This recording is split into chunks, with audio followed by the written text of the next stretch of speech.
हीरा से बात कर रहा था। बाहर खड़े मुखिया की बातें सुनकर बुरी तरह से डर गया। तभी हीरा आदित्य से बोला, आदित्य, देखो अब मेरा जाना बहुत जरूरी हो गया है। मेरे बोलने का रहस्य सारे गांव को पता लग गया है और अब यह गांव वाले मुझे जीवित नहीं छोड़ेंगे। यह सुनकर आदित्य की आंखों में आंसू आ गए। तभी हीरा आंखों में आंसू लाते हुए आदित्य से बोला, शायद हम दोनों की मित्रता का साथ यहीं तक था, लेकिन मैं तुम्हें कभी नहीं भूलूंगा आदित्य। जब मैं अपनी दुनिया से इंसानों की दुनिया में आया, तब मुझ पर इंसानों ने पत्थर से प्रहार किया, लेकिन तुम थे जिसने मेरे जख्म पर मरहम लगाया। मैं भूखा था, तुमने मुझे खाना खिलाया और यहाँ तक कि तुमने मुझे अपना मित्र बनाकर अपने परिवार की तरह अपने घर पर रखा। और अब जबकि मैं यहाँ से जा रहा हूँ तो तुम्हारी आंखों में आंसू हैं। यही तो तुम्हारी सच्ची मित्रता की निशानी है। मैं पीछे के दरवाजे से निकल जाता हूँ।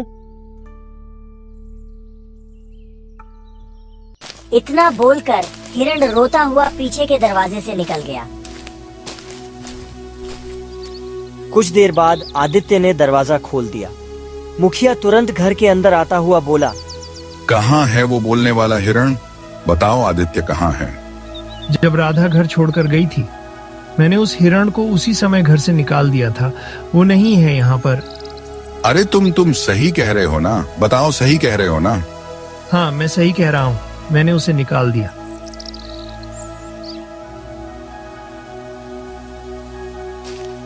कुछ देर बाद मुखिया गांव वालों को लेकर चला गया और शाम को राधा आदित्य के घर पर आ गई। आदित्य खुश रहने का दिखावा करने लगा।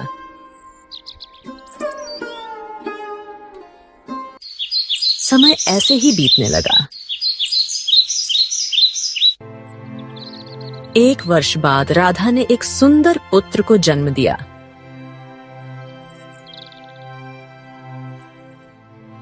पुत्र के आने के बाद आदित्य और राधा का जीवन बहुत ही व्यस्त हो गया, मगर आदित्य अब भी अपने मित्र हीरा को बहुत याद करता था।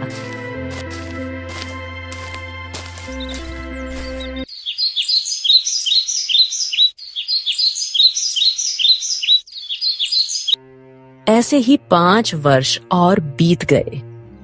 आदित्य का पुत्र अब 5 वर्ष का हो चुका था।